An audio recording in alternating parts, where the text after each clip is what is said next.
Morning, all. So, this video is a follow up to the two videos that I made yesterday, where I am claiming, um, proposing that most people do not care. And I started the videos. Nobody cares. Nobody gives a fuck. And of course, I make these videos. To see how you guys feel about the things I say. And some of you respond as sometimes advice for me, personal advice for me, what I should do. I should become more compassionate and, I should be this and I should be that. When the videos are not about me, people, the videos are about you. How do you feel? What do you do? And so other people respond, look, Aaron's just having a bit of a rant and he's being belligerent and he's seeing who wants to have a fight and what people think about this particular subject out there. So if you make it personal between me and you, well, that's going nowhere because as far as your personal feelings are concerned, towards me and about me, I don't need your advice. I'm long in the tooth enough to know what I am about. And I don't think there's any psychologist on the planet which is going to be telling me anything new in view of the fact that I've been studying me for a long, long time. So, um, what I would do if I was you, what I recommend, is that when I'm making videos and you feel something and you feel, I'm going to tell Aaron this and I'm going to tell Aaron that, well, why don't you tell me how you feel and not how I'm supposed to feel? Because that's what I'm looking for. I know how I feel and I know what I'm doing. And I'm always saying to you, look, I don't believe anything. There is no truth. And what I do know about my experience here on planet Earth is that there is everything. And if there is everything, which is including right and wrongs, so-called right and wrongs, there is a certain philosophy which would advocate that there is no right and wrong. And personally, I don't believe in right and wrong. Because right and wrong are just impositions. They're human impositions and they vary from culture to culture, from circumstance to circumstance, situation to situation. And of course, if somebody murders their wife and they get 3 years in prison, and somebody murders a bloke down the pub and gets life, well, there's mitigating differences there, isn't there? And so there's things that need to be taken into consideration. What consideration would we take if the guy murdered his wife or wife murdered the husband? Well, maybe years of imposed trauma or bullying or manipulation or domineering or all different sorts of things like that. Whereas a fight down the pub, well, could have been all over a spilt beer. Now, in relation to what I say is that nobody cares, that's what I can see. That's the evidence. And that's evidence premised and based from a Western perspective, primarily because if we go further afield, i.e., if we go into poorer countries, then you will discover that poorer countries invariably have their elders living with them because there is no state which is going to provide that facility. And so, if the offspring don't provide for the parents, then the parents will perish. And so we look into tribes people, we look into Indian societies, and lots of varying societies around the world. They will cater for their aged. They will all live under the same household, and that's how it is. And that's an ancient human understanding, and that could encompass compassion And the notion of caring, respect for the elders and your parents.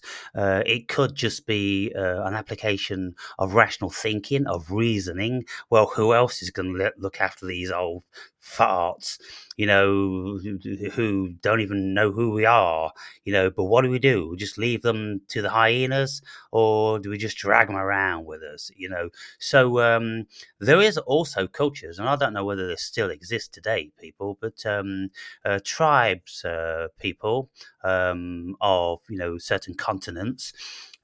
Who are nomadic, then when the elderly get so old that they can't keep up with the nomadic excursions of the tribe, then they will stay put where they are when they no longer can do it, and they will be left to the lions or the hyenas or something like that. And I don't know whether these cultures um, give drugs, supply drugs, so the person being left behind can take this drug, which I don't know, maybe takes their life or puts them in a state of delirium, so they don't really know what's going on, and they're not too afraid about being torn to pieces by wild animals. But that has happened, and it probably still does happen, because at the end of the day, if you are a nomadic tribe, then how many strong people are you going to need to carry around effectively dead bodies? And how do you carry them? Like, if you are African tribesmen, how do you carry? On stretchers, on this sort of thing? So it takes at least two strong men to carry this person around from site to site forever, maybe for years and years before they die, and all they are is just a burden on the tribe. And if they're not really compos mentis, they don't even offer any advice. Where do you draw the line, people? Where do you draw the line? And so, where do you implement care? Do you need to care for your babies? Do you need to care for the strength and vitality of the tribe? Or do you need to care for the weaker ones and the ones that are not providing into it? Because if that's the case, then you're going to get a depleting society. You're going to deplete the energy of that society unnecessarily, giving it to the weak instead of the strong and the potential strong, like the babies that are going to be a positive force for the tribe when you put into those children nurturing and care and support. Well, they're going to become adults, and then they're going to be valuable, aren't they? Whereas the other end, there's no value there. And so, of course, it's a moral dilemma what you do, and different people and cultures do it differently all over the world. Now, when people die in India, primarily, they will burn the body, and they will throw whatever remnants of the body there is after the fire. And of course, it's big bones, it's femurs, it's skulls, and it's all different sorts of things like that. They throw them in the Ganges, people. And if any of you have ever seen any videos about this, taking a boat trip down the Ganges, then you will see half burnt and rotten carcasses all over the place. And so that's how they do it there. And, why do they do it like that? Because they can't afford money for funerals and things like that. And because there's so many of them, very quickly all the land would be given to dead bodies, wouldn't it? So there's many reasons why people do things differently. What my viewers, need to take into consideration is lots of these things which I'm speaking about. Because this channel is a psychological channel, it's a philosophical channel, it's a spiritual channel, it's a thinking channel. People, it's not a bigoted, believing channel whereby you've only got one way of looking at anything, because you can't look outside of your doctrines and your hypnosis and your propaganda. So that's why lots of my videos trigger people. And then I'll get the naive person who thinks they're smart. It's always those that think they're smarter than me, telling me where I'm going wrong. And so then I have to make explanatory videos like this to actually point out that in actual fact your thinking is wrong, because you're thinking from a very tiny speck of consciousness, whereas I'm thinking from cosmic consciousness, people. That's the difference. So, speaking about care and nobody cares. Well, first and foremost, what we need to do, we need to look at what these words mean. We have to have a look at compassion, because, some people in the comments tell me, oh, I must be more compassionate and, follow the Lord, and the Lord tells us to be compassionate, and all this different sorts of stuff. Well, I ask myself, well, what the fuck is compassion? What is compassion, and what purpose does it serve? So here you'll see on the screen, it says compassion, sympathetic pity and concern for the sufferings or misfortunes of others. Okay, right. So if I'm compassionate and I'm sympathetic and I've got concerns for the suffering and misfortunes, what fucking use is that to anybody? What use is it, people? So I've known many people in my life that have struggled with lots of things, and I don't have an ounce of fucking compassion within my body. I have a rational application of listening to somebody with problems and offering a resolve, and I do that out of um, the notion of helping someone, being active and helping someone, offering them advice which can change their lives, and aiding them to be able to get themselves a more conducive life to happiness and contentment. So, what would my compassion be worth? And I absolutely despise motherfuckers who proclaim to be compassionate in the name of Christ, because all they're doing is they are trying to exhibit to people around them that they are very Christ-like. Look at me, I'm Christ-like. I'm full of compassion. And they have this sympathetic face and this compassionate face, and they pretend to listen. Oh dear, oh, I'm so compassionate. And then they fucking walk away without parting with a fucking pound or dollar, without offering to go and do their shopping, without offering to fix the cupboards in the fucking kitchen, without offering to do any fucking thing which would actually be some help. So compassion, ladies and gentlemen, isn't worth a fucking wank. And this bullshit compassion from Christ is an absolute crock of fucking shit. So now we've settled the uselessness of compassion. Let's move on to care. So it says here, in health and social care, care is defined as a commitment to the well-being of the people receiving care. It involves a variety of actions, practices, and policies that occur in a variety of settings. So, what have we got here, people? Well, we have got something which is calling for and crying out action. Now, care is at the core of health and social care, and the people receiving care expect it to be tailored to their needs. Care professionals are guided by 6 values known as the 6 C's, which are care, having the best interest of the person receiving care at heart. Okay, so you start with having a logical assessment and you've got the best interest. Then it goes on to compassion, being able to understand and feel the person receiving care. Okay. Well, it's one of 6, and I suppose because we are in a Western Christian-oriented world, then it's a pretty well no-brainer that people are going to have to put that one in, because if they don't put that one in, then there's going to be an uproar of why people aren't compassionate. But let me tell you this, people: whenever I've been to the dentist, to the doctors, or in hospital for operations, this that, and the other, the last thing that I would have considered that any of the carers had towards me was compassion.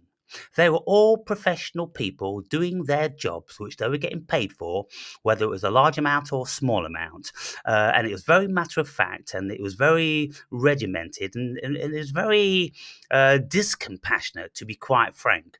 Because in these hospitals, when you've got people in pain, they're screaming out and they're crying and they're moaning and they're wailing. What good is compassion in these places? All it would do, it would just tear you to pieces. It would make you a compassionate wreck. If you're feeling the pain of everybody like a deep empath, so no, compassion isn't important. What's important is a professionalism, is a knowledge base, and when someone is crying out, you go and ask them, what the fuck's wrong with you? And they'll go, oh, doctor, it hurts here. And then you'll give them something. Administer something which will alleviate that. And that's not done out of compassion, it's done out of rational thinking for the circumstance and job that you are doing. I've never had anyone go, oh, your hip hurts, does it? Oh, I'm so sorry. I'm so sorry. Well, we're going to give you an operation and hopefully it will be better. No, they just say, where's it hurt, Mr. Berry? Do this, do that. Okay, we know what to do. Right, you come to us at this fucking time and we're going to cut your fucking top of your femur off and we're going to stick you in a new one. And then you come back to see me and I'll ask you, how do you feel? Have you got any pain? I'm not really bothered about how you feel, emotionally. I just want to know whether you've got any pain from my operation and if everything's going to plan. And then if it is, then you'll check out the hospital, you'll fuck off and continue with your life. Yes. Now then, competence, having the knowledge and skill to provide what the person receiving care needs. Okay, so there we go, it's just said it. Communication, listening carefully and being able to speak and act in a way that the person receiving care can understand. Okay, so you've got a pain in your asshole, have you? Well, let's have a look then. Okay, well, we found a bit of something in there, shouldn't really be in there, so we're gonna have to cut your asshole open, right? We're gonna have to cut that out. Okay, right, see you next Wednesday. Yes. Courage. Not being afraid to try new things or say if you are concerned about anything. So, if you're caring for mental patients and you're giving therapy or psychoanalysis or this sort of thing, then you might be wanting to propose things to them which are not that comfortable.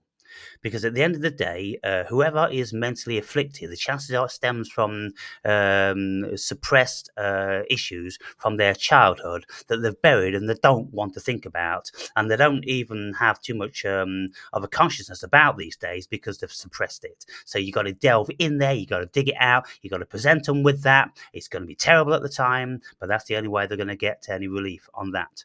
Commitment, being dedicated to providing care and support. So let's just have a look at one more whilst we're here. To care is to feel concern, and care is attention given. Okay, so of course, the initial thing is to feel concern. So, as human beings, we know that human beings suffer. And so, if you want to help human beings suffer less, then you can't be a psychopath because you have to have some sort of empathy to be able to envision what another person is feeling. And if you are experienced in pain and suffering, then that most certainly helps more. If you have lived a sheltered life and you've never had any pain, any operations, you barely even fell over and scraped your knee, well, listen to people's stories about how they are feeling pain. Isn't going to be something that you could deal with very well. And so you couldn't have empathy. You might have some level of sympathy and compassion, which isn't worth anything because it's completely impractical, isn't it? So care is about being practical, people, and I'm getting to the main point of this video. So to care is to feel concern, and care is attention given, tending or upkeep. If you care about how your garden grows, you will take care to water it often, remove weeds, and talk to your plants about the weather.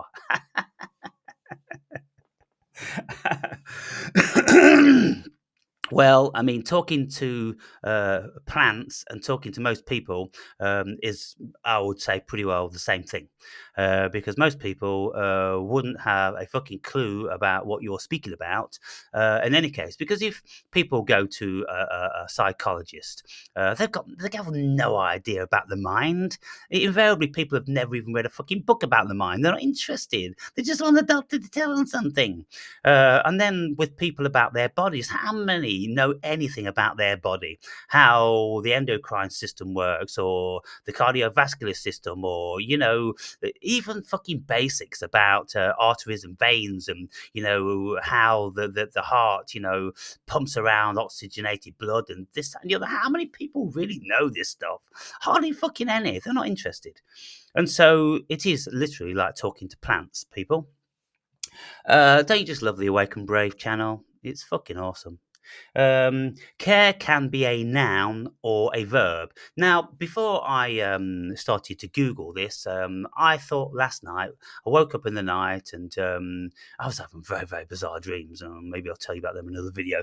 But then something sprung to mind, and it's kind of like, look, I've got to talk about this care because people think, I care. Oh, I care. Inside, I care for this person. And I'm like, well, do you actually fucking act? Do you spend any money? Do you spend any energy? Do you spend any time? Because caring, like, I care, ain't worth a fucking wank, people. That's what I'm saying. And what I know about the Western world is they put their fucking parents in care homes as quick as fucking possible.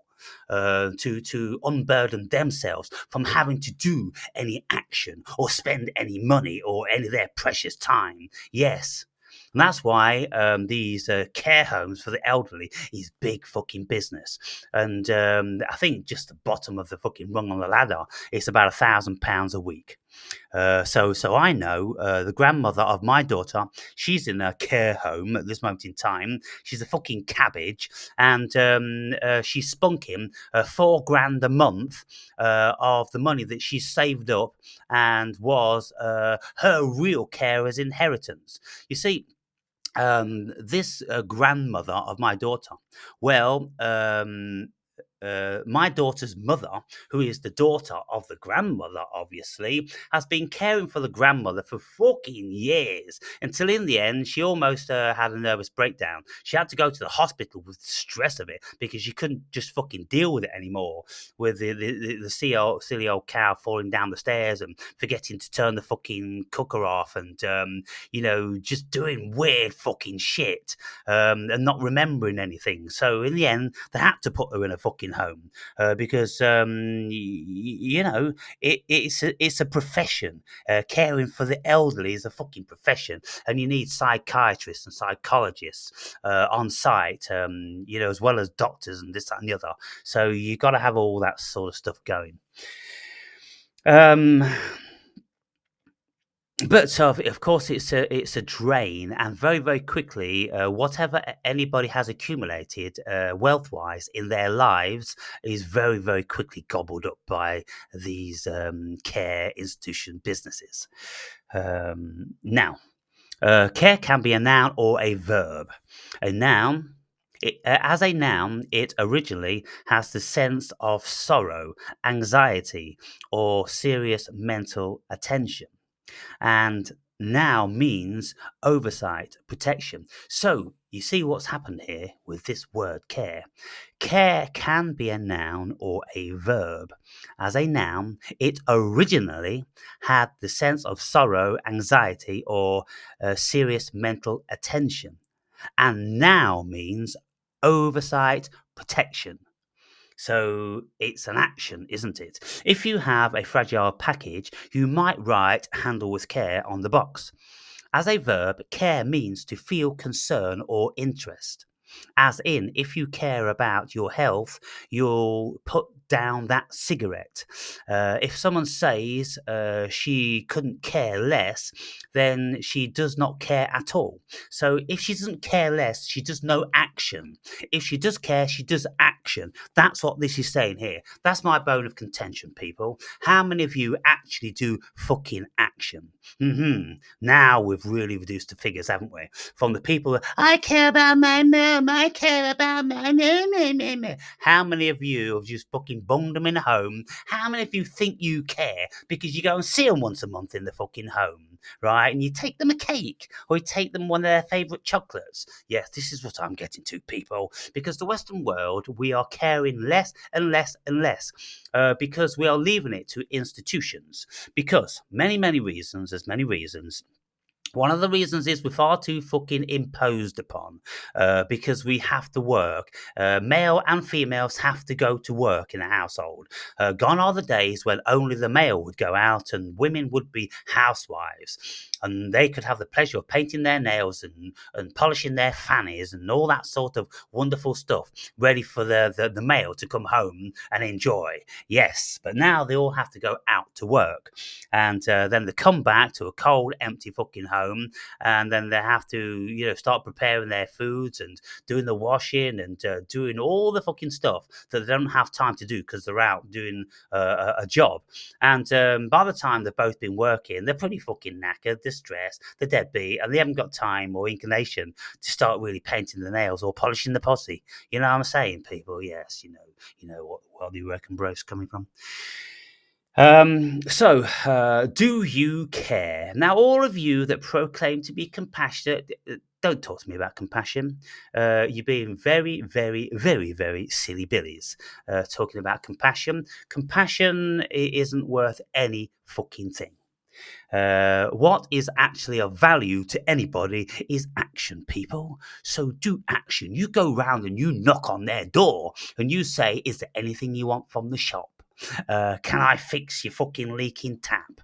Or do you want me to make your bed, change your sheets? Do you want me to wash your arsehole and fucking tits and fanny and cock and balls and all those sort of things?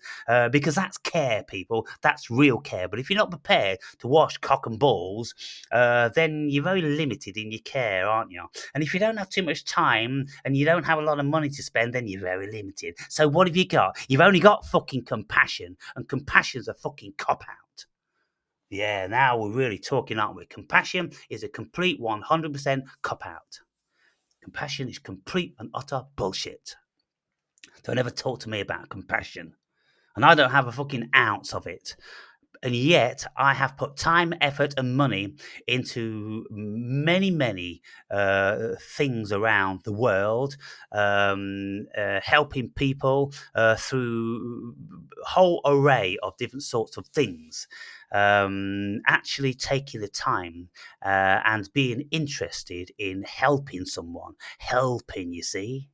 Now, if any of you out there were as wise as some of you like to proclaim you are, then you would have expressed that there's a difference between care, compassion, and help. And you would have said, oh, well, I help my elderly parents all the time. I actually put time and effort and money into it. I'm very hands-on and I'm active. And I make lots of sacrifices just to help my elderly parents instead of going down the pub or going to the restaurant or, going on holidays and having a jolly good time. I realize that my parents need me. And if I'm not there, then they will suffer even more. So, well, I apply a rational application to the situation and I go, well, look, I could go and enjoy myself on holiday. Not sure whether my old lady will fall down the stairs and be dead when I come back. And if that happens, well, I'm going to feel guilty about that, aren't I? So what really keeps you caring for people? I would suggest that guilt plays a very large part. Now, one of the things that we all have to take into consideration is that there's many people who have had very bad parents. Now, when I was in prison, and the vast majority in prison were completely dysfunctional human beings, drug addicts or drug dealers, any other number of miscreants, why were they like that? I used to investigate why they were like that. And it turned out on too many occasions that these people who were addicted to things like fentanyl, which is a killer, and it's the biggest scourge in America, that their parents were addicted to fentanyl, and their grandparents, and their uncles and aunts, and their cousins, and fucking nieces and nephews, and everything like that. And it's kind of like, what the fuck is going on in America? Crazy. One of the guys that I was celled up with, was like one of these fucking Aryan skinheads, completely shaven hair, tattoos all over his fucking body, big swastika on his chest, full of fucking muscles, all that sort of thing. He'd already done 9 years, and he'd been very, very instrumental in one of the prison riots, which he was in. Then he caught dealing this fentanyl, thousands of them. I think he had 42,000 fentanyl pills, and ultimately he got 10 and a half years. So he got another 10 and a half years. And he told me that his mother was a heroin addict from the day he was born. And so, what fucking hope in life did he have? He told me that his mother introduced him to heroin when he was 14 years old. So this sort of stuff, people, is so prolific. And, you've got mothers and fathers as psychopaths and sociopaths and narcissists and, manic depressives, and they're just no good at caring. And so you've got all that sort of stuff. And so then there's parents that have abused their children and just been disinterested and not helped them in any shape or form. So why would anyone coming from those circumstances have any level of interest in caring for them? No, they wouldn't, would they? For very good reason. And so this is also one of the reasons I say nobody cares this day. And the general consensus in these videos was that, yes, I was right by, broadly speaking, expressing that. Because, again, there's much more involvement in the comments and the thumbs up and the hits and all this sort of thing. So I know what works for you. I know what you need, because these sort of videos, that they strike chords within your humanity. Whereas if people are speaking about love and light, and you just put a few candles down and you hold your crystals and you say nice words, who gives a fuck about that? People don't give a fuck about that. They go, what the fuck is that you on about, Aaron? Listen, don't be fucking going down that route, boy. We want you to talk some fucking truth. Yeah, we want you to keep it real. So yeah, keeping it real all the time, people. I worked out over these 15 years that by saying nice things, hardly anybody's fucking interested. They're just not interested in nice things, not interested in love and light. They're not interested in compassion and all that crock of fucking shit, because they know it's just not real. What's real? Your suffering's real. Your anguish is real. Your dysfunctioning is real. The hate and the scorn that you experience all through your everyday life is real. All this sort of stuff is real to a degree within the realms of the fiction of the human being.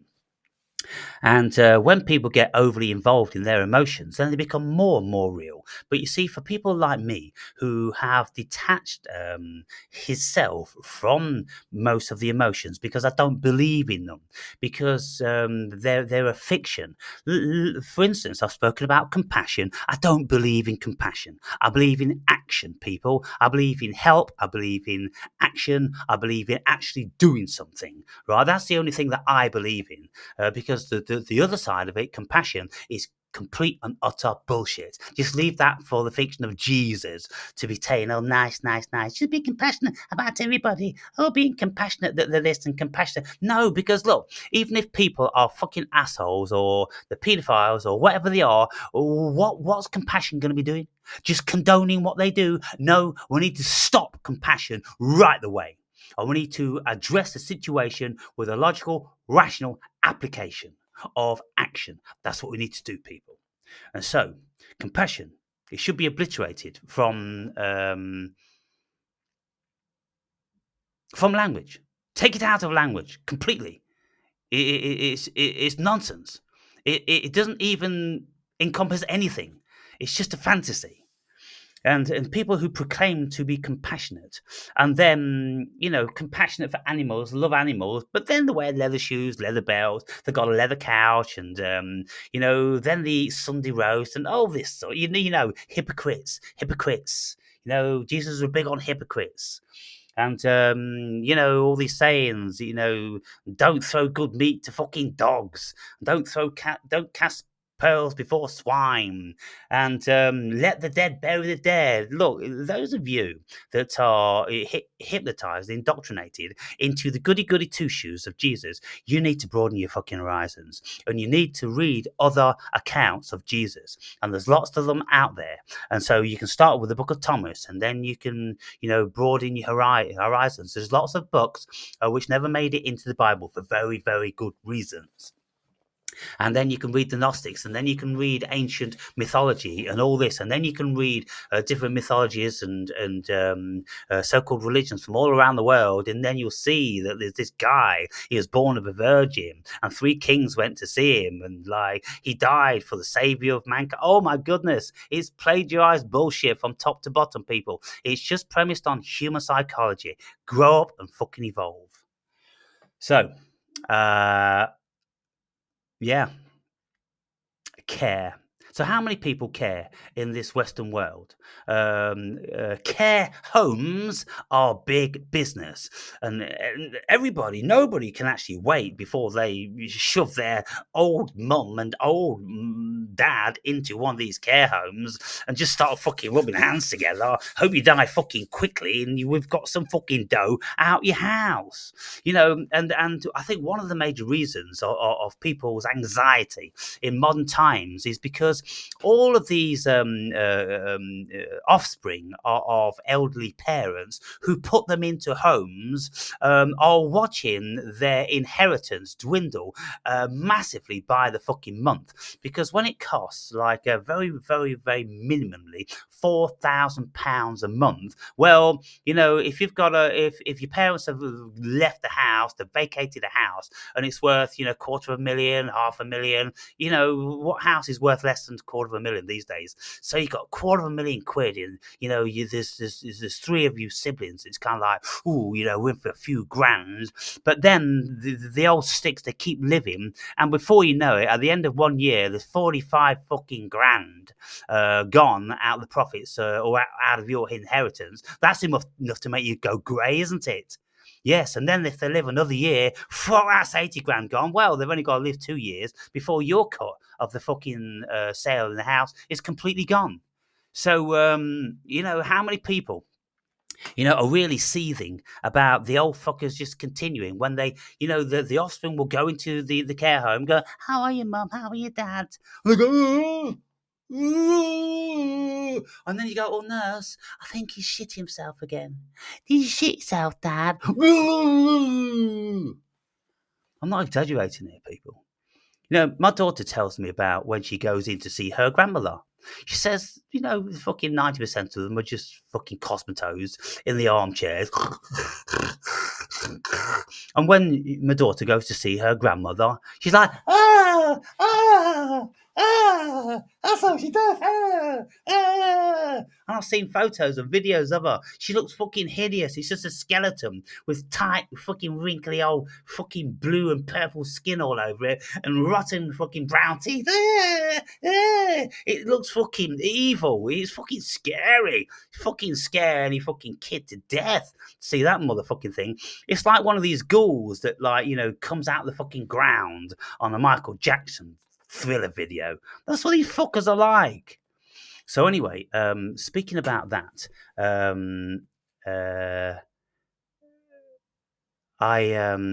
what did I see? I think it was in an email. Was it in an email?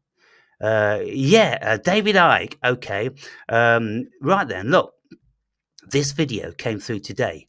And what does it say? It said assisted dying today, forced dying tomorrow. Now, in this video, David Icke is an advocate for letting old people die peacefully and all this sort of nonsense. Because, David Icke has got a bone of contention about the state that are trying to kill us in any other way, and this, that, and the other. And lots of the things he says is true or got a great deal of veracity to it. Now, he's going to be speaking about the euthanasia, which many governments around the world are starting to try to implement. Already in Canada, you can sign on the dotted line and you can kill yourself. They're trying to bring it into the Parliament in Britain. They're working very, what can you say? Very diligently. They're working very diligently to get it passed because, look, what it does is saves the government a shitload of money. It frees up hundreds of thousands of properties, and it frees up many people who are caring for these people, so they can go and do something else. And at the end of the day, I think somebody wise has made the decision. Look, what's the fucking point in keep providing for these old people to make them last longer and longer and longer? Because all we're going to get at the end of the day is a society which is like 50% old fuckers, completely a drain on the society, a drain on young people, and all the rest of the resource, everything like that. At the end of the day, they've got to start to address this situation because it can't go on. It's not fucking natural. No other creatures does it on the fucking planet. It's not natural, and it should be curbed. And so, old people should be educated. Listen, you're getting on a bit now. You're 75, mum. If you go fucking senile, and if you can't read this, or if you don't know who I am, or if you don't make sense, right, you sign here that we pull the plug on you, right? And I think lots of rational people will be the first to say that. My sister was around here the other night, and she'd say, I ain't getting old. I just ain't getting old. And if I start being a burden on any fucker, then, I'm going to top myself. And, if I go fucking mental and can't top myself, then I want somebody else to fucking do it for me because I don't want to fucking be a burden on family and friends and loved ones and this, that, and the other. It's not right. It's not correct. And so if you give people the education, look, when we get old, we get senile, we get a burden. There's no point of your life. You don't even know who you are. So why do you want to continue living like a bag of fucking shit for the next 10 years, depleting all of the fucking money, which is your children's inheritance? Right? Don't give it to the fucking state. Give it to your children, right? Sign on the dotted line and do the right thing. That's what I'm an advocate of. Wow, that's going to fuck you up, isn't it, people? And why it's going to fuck you up is because you don't have the mental broadness to be able to consider the ramifications of the alternative. With a massive proportion of the population being governed to helping the stinking, infirm, and fucking senile. It's absolutely ridiculous. It's a complete and utter waste of resources, and it's not even a benevolent thing to do. It's a malevolent thing to do, to just keep these old fucking sticks struggling on life with another day, with the indignity of shitting themselves, pitting themselves, vomiting, dribbling all the food down here, falling asleep every fucking 5 minutes, forgetting every cunt's name. Oh my goodness, you can go on and on and on. But of course, people who are compos mentis, who retain a little bit of health and their mentalisms, well, that's a different ball game, isn't it? So it's horses for courses. So people need to be educated about this, and they need to be signing fucking documents with lawyers about if this happens to me, in the advent that this happens to me, in the advent that I become X, Y, and Z, well, you just fucking pull the plug, right? And don't fucking tell me about it. Just fucking do it. Make your own assessment. Make your logical assessment. Family members should be able to make it. Consensus in the family members, or board in the fucking or people's homes or something. Yeah, it's time for this motherfucker to go. She's fell down 5 times this fucking week. She's gobbling up all of our resources. We keep having to call in the fucking paramedics. It's costing millions. Yeah, it's time, people. It's time. That's what I'm saying. Because in other parts of the world who don't have the privilege of this amount of money being fucking skip loaded into it. It just isn't like this. It's much more of a humane and reasonable way to carry on. And so anyway, I've already spoken about that. So there you have it, people. The Awakened Brave strikes again.